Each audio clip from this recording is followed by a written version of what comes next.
안녕하세요. 포유환율연구소입니다. 어저께 그런가 미국 시간으로 5월 3일이죠.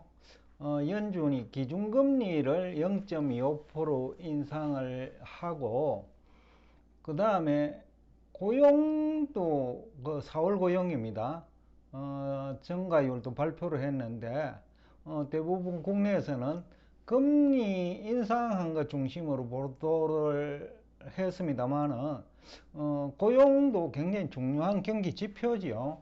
또 그리고 지금까지 경제 전문가들이 경기 침체를 주장했지만 경기 침체 시기가 자꾸 지연되는 것도 고용이 탄탄하기 때문이거든요. 그래서 4월 고용도 2분기 성장률에 또 영향을 주니까, 그래서 오늘 포유환율연구소가 국내에서 많이 취급하지 않는 미국 4월 고용에 대해서 여러분과 대화를 나누고자 합니다.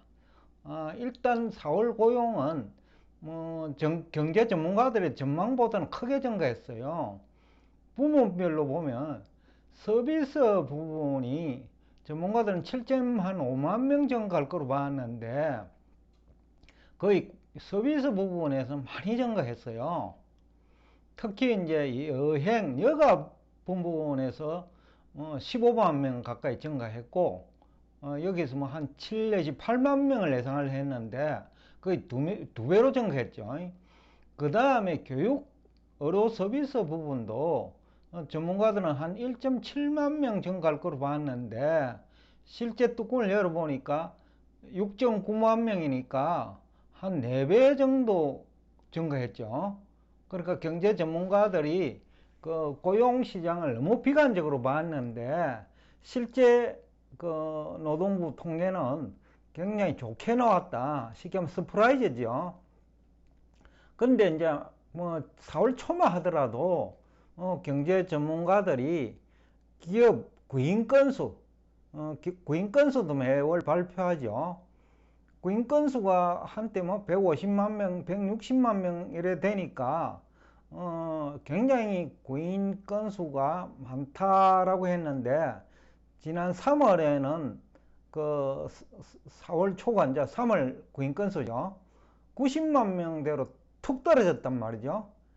그러니까 이제 이걸 기초에 해가지고 2분기 경기 침체가 임박한 거 아니냐.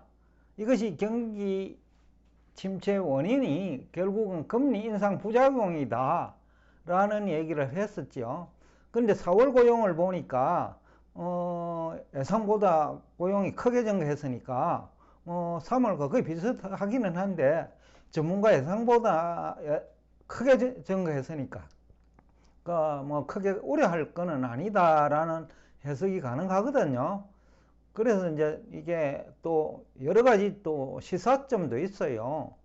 포유환율연구소가 며칠 전에 얘기한 대로 4월 소비는 크게 문제가 없을 거다. 3월에는 소비가 1% 이상 줄었지만은 4월 소비는 증가할 것이다 라는 것을 뒷받침하는 자료이기도 해요. 왜냐하면 고용이 되면, 즉 월급을 받으면 소비하니까요. 그런데 예상보다 많이 증가를 했기 때문에 전문가들의 예상보다 소비도 증가할 수 있다는 얘기죠. 또 고용이 증가했다는 것은 실업률이 좀 낮아질 수 있다는 얘기죠. 전문가들 예상보다. 그러니까 4분기 성장률, 물론 이제 분기 단위로 성장률을 산출하는데 월 단위로 한다고 우리가 가정을 해보면 4월 미국 GDP 성장률도 상당히 좋을 거다라는 것을 이제 추정이 가능하죠. 그리고 또 4월 소비가 증가한다면 4월 고용이 증가했기 때문에 5월 미국 증시에도 그렇게 나쁜 영향 주지 않을 거예요. 또 5월 증시가 나쁘지 않으면 5월 소비에 미치는 영향도 긍정적이다. 물론 지금 악재가 하나 남아있기는 있어요. 결국은 이제 미국 그 부채 한도, 공화당에서 상당히 이제 그 민주당하고 갈등 관계를 지금 지속하고 있는데 결국은 6월 1일 이전에 이제 해결이 되지 않겠냐라고 이제 생각은 드는데, 그럼에도 불구하고 정시가 이런 또 공포 분위기를 조성하는 사람이 또 있으니까요. 조금 조정은 있을 거다. 그렇지만은 6월 그래 문제를 일으키지 않으면 아마 문제를 일으키지 않을 거예요. 미국 전문가들에 의하면 만약에 그 부채 한도가 조정되지 못하면 미국 주가가 45%까지 빠질 거다라는 얘기까지 해요. 그러면 이제 공화당이 정치적 타격이 커지요. 그렇기 때문에라도 공화당은 결국은 타협점을 내놓을 거다. 민주당하고. 민주당도 마찬가지죠. 주가가 45% 빠지면 미국 경제가 망가지는 것을 의미하기 때문에 민주당도 책임이 크고 공화당도 책임이 크다라는 거죠. 어느 쪽이 이제 그 책임이 클지는 국민들이 심판하겠지만은 일단 민주당도 무섭고 공화당도 무서운 거예요. 그래서 아마 타협은 이루어질 거라고 보고 있습니다. 그래서 포용환율연구소가 5월이 주가가 조정을 받더라도 박스권에서 조정받지 않겠냐라고 얘기한 이유이기도 하고요. 그 다음에 4월이 나쁘지 않고 5월도 나쁘지 않다면, 왜냐하면 4월에 고용이 좋으니까 이 또 고용이 5월 소비에도 영향을 주거든요. 그러면 4월도 소비가 나쁘지 않고 5월도 소비가 나쁘지 않으면 2분기 성장률 문제 없고요. 또 2분기 상반기 매출액과 영업 실적에도 긍정적이지요. 그래서 이제 일부 경제 전문가들 어떻게 보면 이해관계자라고 제가 생각이 드는데, 그 모건 스탠리도 이제 구조조정 한다고 얘기하는데, 모건 스탠리가 대표적으로 또 그 경기 침체를 주장하는 집단이죠.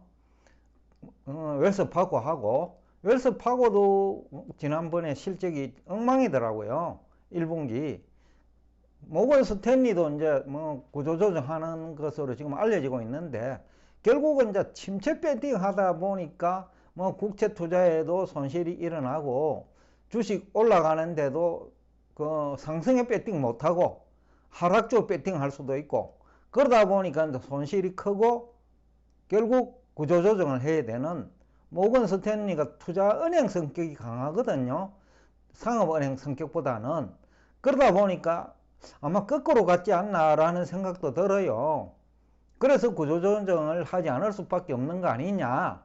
그러니까 계속해서 자꾸 나쁜 부정적인 얘기만 하고 있는 거예요. 그래야 인버스나 공매도 한 것에서 이익이 발생하니까요. 다만 이제 4월 고용을 보면 제조업은 또 예상보다 더 줄었어요. 근데 제조업이 미국 GDP에서 차지하는 비중은 2021년만 하더라도 한 14% 됐는데, 제조업이 어려워지고 이러니까 또 서비스업이 또 성장하니까 GDP에서 차지하는 비중이 2022년에는 10%대로 줄어버렸어요. 그러니까 제조업 PMI라든지 제조업 GDP 산출 쪽은 상당히 이제 기대에 미치지 못해요. 한 4 내지 6개월 연속 나쁘죠. 그 제조업에서 망가지는데, 대신에 서비스업 중심으로 고용이 증가한다라는 얘기 자체가 서비스업은 괜찮다는 거죠. 그러니까 서비스업 관련 PMI도 좋을 거고 서비스 관련 소비도 나쁘지 않을 거다라는 거죠.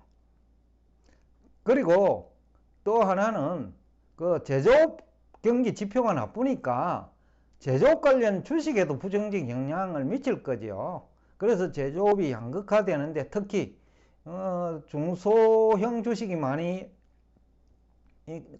상장되어 있는 러셀 2000 주식이 힘을 못 쓰는 이유이기도 하고요. 그런데 이제 이것이 소비자 심리 지수에는 긍정적인 영향을 줄 거예요. 고용도 증가하고 소비도 증가하면.